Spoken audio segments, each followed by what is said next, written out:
कहानी बताने जा रहा हूँ। ये घटना तब की है जब मैंने अपनी डॉक्टरी पूरी कर ली थी और मुझे पहली बार हॉस्पिटल के आईसीयू में जाना था।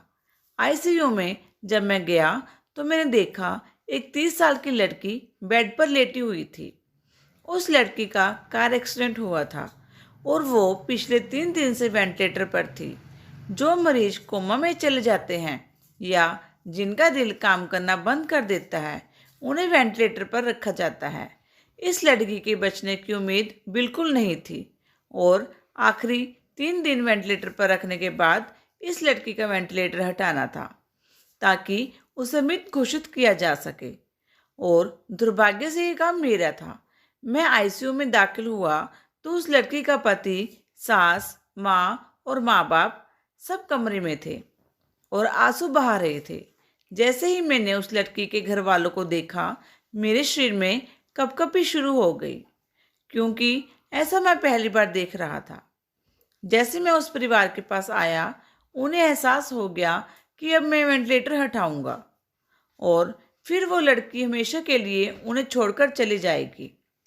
इससे पहले मैं कुछ करता, सभी परिवार वालों ने उस लड़की का हाथ पकड़ा और रोते हुए उससे कहने लगे, हम तुमसे बहुत प्यार करते हैं, हमें तुम्हारी याद बहुत आएगी, प्लीज वापस आ जाओ।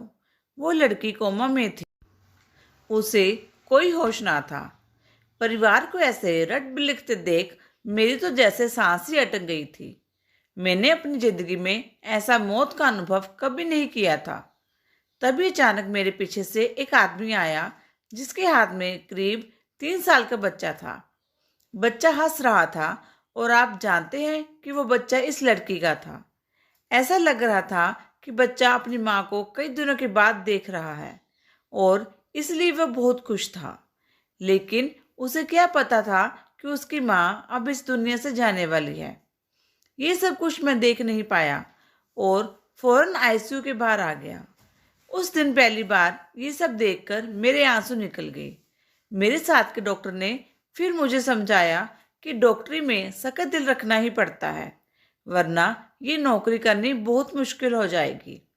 मैंने जैसे जैसे खुद को संभाला और उस परिवार के पास गया और भरी मन से उन्हें कहा कि अब वेंटिलेटर हटाने का वक्त हो गया है।